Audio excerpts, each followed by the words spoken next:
I've made some progress on my larger, bigger Bror cart. I've plugged everything in. I'm going to give you a quick tour. So looking at the top here, we've got the espresso machine with the tablet. This is the white model. I've got a scale underneath the drip tray, so when I tap here where I place a cup, it weighs and there's no interaction between the espresso machine and the scale. Milk pitcher, rag, knockbox, niche grinder, and a pitcher rinser. The pitcher rinser lets me rinse right here, and then the water goes straight into there. That's the pump for the pitcher rinser.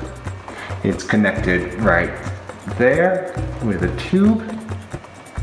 In the back there is water which goes into the pitcher rinser. And over here I've got water for the espresso machine, and it pumps up here with the refill kit. So there you go. That's a quick tour of my bigger Bror cart.